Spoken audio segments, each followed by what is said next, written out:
உங்கள் favourite TV ஷோக்களை இனி miss பண்ண தேவையில்லை. ZEE5 இல் முற்றிலும் இலவசமாக காணுங்கள். இங்கேயும் எப்பொழுதும். நாம இந்த ஊர்ல தான் இருக்கோம். ஸ்வேதாக்கு எப்படி தெரியும்? அது எனக்கும் அதான் பாரதி புரியல. புரியாதா ஆதி? உங்களுக்கு புரியாது. அன்னைக்கு இதே மாதிரிதான் உங்க அம்மா வந்தப்போ அவங்க வந்தது எனக்கு தெரியாது, அழகர்தான் வர சொன்னாருன்னு சொன்னீங்க. இன்னைக்கும் அவர் மேல பழைய தூக்கி போட போறீங்களா? சொல்லுங்க. ஸ்வேதாவை இப்ப அழகர்தா வர வச்சார்ல, நடந்த எல்லாத்தையும் மறந்து உங்க கூட சந்தோஷமா இருக்கணும்னு நான் நினைக்கிறேன். ஆனா நீங்க திரும்ப திரும்ப எல்லாத்தையும் ஞாபகப்படுத்திக்கிட்டே இருக்கீங்க. திரும்ப திரும்ப கொல்லாதீங்க ஆதி. ஒவ்வொரு தடவையும் கொண்டு என்ன வேதனைப்படுத்தாதீங்க. இல்ல பாரதி, நான் சொல்லல. ரொம்ப வலிக்குது ஆதி, ரணமா வலிக்குது. அப்படியே உள்ள கடந்து அறுக்குது. நான் வாசுக்கு உண்மையா இல்லாம உங்களுக்கு உண்மையா இல்லாம நான் என்ன வாழ்க்கையை வாழ்றேன்னு என் மனசாட்சி என்ன கேவலமா பாக்குது. இன்னைக்கு ஸ்வேதா என்ன சொல்லிட்டு போனன்னு பாத்தீங்கல்ல? கட்டின புருஷன் கூட நான் திருட்டுத்தனமா வாழ்ந்துட்டு இருக்கேனா? பணத்துக்காக நான் உங்களை மயக்கி வச்சிருக்கேனா? நீங்களும் உங்க குடும்பமும் செஞ்ச அயோக்கிய தடத்துக்கு நான் உடந்தையா இருந்திருப்பேனா? இப்படி ஒரு பேரு எந்த புருஷனும் பொண்டாட்டிக்கு வாங்கி கொடுக்க மாட்டான். இவ்ளோ நடந்தும் நீங்க எனக்கு வேணும் அவங்க கூட வாழணும்னு நினைச்சது தப்பா? நான் உங்களை பணத்துக்காக காதலிக்கல, பணத்துக்காக கல்யாணமும் பண்ணல. உண்மையாதான் உங்களை காதலிச்ச. ஆனா நீங்க இல்ல, முடியல ஆதி. எவ்வளவு அழுதாலும் தீர மாட்டேங்குது. உங்களுக்கு கெஞ்சி கேட்டுக்கிறேன், என்ன விட்டுருங்க. போதும், எல்லாமே போதும். வாடி. அந்த ஆதியும் பாரதியும் சேர்ந்து உங்களை வேணா ஏமாத்தலாம், ஆனா என்ன ஏமாத்த முடியாது. எது எப்படியோ தா, அந்த ஆதி பையன் கண்ணுல இருந்து ரத்த கண்ணீரை வர வச்சுட்டல, எனக்கு அது போதும். அதெல்லாம் சரி சார், எனக்கு ஆதி எதிரி. அவனை பழி வாங்கறதுக்கு நான் வந்தேன். நீங்க உங்க மருமகனை பழி வாங்க என்னால என்ன பண்ண முடியும்? கருத்தா, இந்த காட்டுல எலி பிடிக்கிறதுக்கு இந்த பக்கம் இருக்கிற பொந்துல புகையை போட்டோன்னு வெய்யே, அந்த பக்கம் இருக்கிற பொந்து வழியா எலி வந்து போடும். அதே மாதிரிதான் இப்ப நீ ஆதி மேல காட்டின தண்ணி தான் இப்ப என் மாப்பிளைய அடிச்சு இழுத்துட்டு போகுது. புரியல சார். அட என்ன தாயி நீ, இம்புட்டு புத்திசாலியா இருந்துகிட்டு இத கூட கணிக்க முடியல உன்னால? இப்ப நீ வந்ததுனால தானே ஆதிக்கும் பாரதிக்கும் நடுவுல சண்டை வந்துச்சு. ஆமா. அப்புறம் நீ எப்படி இங்க வந்த? நீங்க எனக்கு போன் பண்ணி சொன்னதுனால வந்தேன். சரி, எங்கிட்ட தான் உன் நம்பர் இல்லையே, அப்புறம் எப்படி நான் உனக்கு போன் பண்ண? அதான் உங்க மாப்பிள்ளை கிட்ட இருந்து போன் நம்பர் வாங்கினேன்னு சொன்னீங்களே. ஓ, சோ என் நம்பரை உங்களுக்கு கொடுத்தது உங்க மாப்பிள்ளை. இப்ப புரியுது சார். அப்படித்தான்தா, எங்க அடிச்சா எங்க வலிக்குமோ அங்க மட்டும்தான் அடிக்கணும். ஆனா ஒரே அடி ஓங்கி அடிக்கணும். இதுக்கப்புறம் பாரதி என்ன முடிவெடுப்பாங்கன்னு எனக்கு தெரியலடா. பெரியவ மாதிரி நம்பரை தூக்கி கொடுத்துட்டு இப்போ வந்து காரணம் சொல்லிட்டு இருக்க. ஃப்ரெண்டுன்னு உன்னை தலையில தூக்கி வச்சதுக்கு மொத்தமா திருப்பி கொடுத்துட்டல. உனக்கெல்லாம் 1.5 கோடி செலவு பண்ணி துணிக்கடை வச்சு கொடுக்கணும்னு நினைச்சேன் பாரு. என் புத்திய செருப்பால் அடிக்கணும்.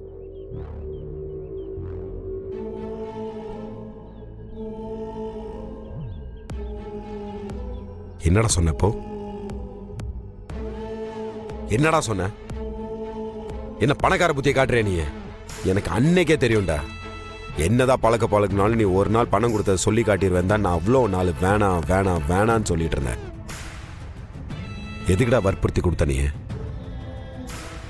ஆனா கொடுக்கறதுக்கு முன்னாடி சொல்லி காட்டிட்ட. தெளிய வச்சிட்டடா. என்ன நீ செஞ்ச தப்பு நான் பேசுனதை வச்சு மறைக்க பாக்குறியா? நான் எங்கடா தப்பு பண்ணேன்? ஸ்வேதா நம்பரை நான் தான் கொடுத்தேன். ஆனா எது கொடுத்த ஏது கொடுத்தேன்னு கொஞ்சம் பொறுமையா கேட்க மாட்டியா? அந்த ஆள் என்ன சொல்லி என்கிட்ட வாங்கினாருன்னு தெரியுமா உனக்கு? எனக்கு அதெல்லாம் அவசியம் இல்லடா. நீ அந்த ஆளுகிட்ட நம்பரை கொடுத்தால, அதனாலதான் இவ்வளவு பிரச்சனையும். சரி விடு, தப்பு தாண்டா. அதுக்கு என்ன நீ பணம் கொடுத்ததெல்லாவடா சொல்லி காட்டுவ? இவர் தப்ப நீ செஞ்சுட்டு என்ன குற்றவாளியா மாத்தாத. தப்பு அன்னைக்கு நீ எதுவுமே இல்லாம என் வீட்டு வாசல்ல வந்து நின்று என் பொண்டாட்டி என்னை விட்டு போயிட்டான்னு வந்து சொன்ன தெரியுமா? அன்னைக்கு நான் ஏன் பிரச்சனையெல்லாம் பார்க்காம ஓம் பிரச்சனைக்கு வந்து ஹெல்ப் பண்ணலாம் நின்னேன் தெரியுமா? அது தப்பு. எனக்கு ஆண்டாள் கூட கல்யாணம் ஆச்சு பாரு. 2 நாள் இந்த வீட்டை விட்டு கிளம்பி போகலாம் தான் இருந்தேன். ஆனா நீ இங்க வந்து தங்கறதுனால உன்னையும் பாரதி சேர்த்து வைக்கிறதுக்கு நான் உன் கூட சேர்ந்து தங்கணும் பாத்தியா? இந்த வீட்டில் என்னை அசிங்கப்படுத்திட்டு இருந்தாங்க, அதையும் நான் தாங்கினேன் பாத்தியா? அது தப்பு. எவ்வளவு தடவை போய் பாரதி கிட்ட கெஞ்சிட்டு போய் நிற்பேன். ஒவ்வொரு தடவையும் அந்த அம்மா உன்னை வேணான்னு சொல்லுவோம். ஆனா உனக்காக நான் போய் நின்று பேசினேன் பாத்தியா? அது தப்பு. பேச்ச மாத்தி பிரச்சனையை மாத்தாத. உன்னை இன்னும் ஃப்ரெண்டா பாக்குறதுனால தான் நீ பேசுற எல்லாத்தையும் பொறுமையா கேட்டுக்கிட்டு இருக்க. சொல்லு, என்ன பண்ணுவ? சொல்றா. வேண்டாம் மாப்பிள, வேண்டாம். முதல்ல என்ன மாப்பிள்ளன்னு கூப்பிடுறது நிறுத்த. அந்த தகுதியை நீ முழுசா இழந்துட்ட. நீலாம் மனுஷனான நீ? சத்தியமா எனக்கு என்ன தோணுது தெரியுமா? என் வாழ்க்கையில் உன்னெல்லாம் பார்த்துருக்கவே கூடாது, உங்களுக்குள்ள நட்பு வச்சிருக்கவே கூடாது. அதுதான்டா தப்பு. பணம் இருந்தாலும் திமிரு வந்துடும்ல, அதுவும் இல்லாதவங்க கிட்ட காட்டுறதெல்லாம் உங்களுக்கு ஏதோ பெருசா ஏதோ பண்ற மாதிரி ஒரு நடப்பு. இருக்கிற எல்லாரும் மாதிரி தான் நீ ஒன்று எனக்கு காட்டிட்டல. நினைச்சே பார்க்கலடா. விட்டுறலாம்டா, முடிச்சுக்கலாம். இந்த நிமிஷத்துல இருந்து உனக்கு எனக்கு எந்த சம்மந்தம் இல்லை, எல்லாத்தையும் முடிச்சுக்கலாம். வேணாண்டா, எனக்கு நீ தேவையில்லை. உன்ன மாதிரி ஒருத்தன் எனக்கு ஃப்ரெண்டா இருக்கணும்னு எனக்கு எந்த அவசியமும் இல்லை. உன்ன மாதிரி ஒருத்தனுக்கு நான் ஃப்ரெண்டா இருக்கணும்னு எந்த அவசியமும் இல்லடா. சந்தோஷம்டா. உனக்கு ஒரு கும்பிடு, உன் அடிப்பான நட்புக்கு ஒரு கும்பிடு. இனிமே நான் உன்னை பார்க்கவே கூடாது. அந்த முடிவை நான் எப்போ எடுத்துட்டேன்டா. என் மூஞ்சில நீ முழிக்காத, உன் மூஞ்சில நான் இனிமேல் முழிக்க மாட்டேன். ஓடா. எதுக்கு நம்பர் வாங்கின? அவகிட்ட சொல்லி எதுக்கு அவளோட நம்பர் வாங்கின? சொல்லியா என்ன சொல்லி நீ நம்பர் வாங்கின? நீ சொல்லியா என்ன சொல்லி நம்பர் வாங்கின? மரியாதையா அப்பா மேல இருந்து கையெடு. உங்க அப்பா என்ன பண்ணான்னு கேள்வி முதல்ல. என்ன பண்ணானே? எல்லாத்துக்காரன் நீ தானே.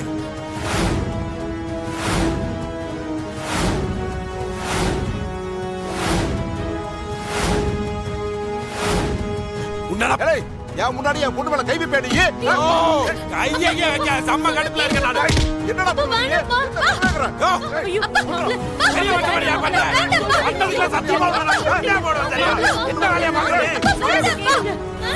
வேண்டாம் மாப்ள. மாப்ள, உங்களுக்கு என்ன ஆச்சு? ஏன் நீங்க இப்படி எல்லாம் நடந்துக்கிறீங்க? என்ன வேலைக்கு பாக்குற இந்த ஆளு?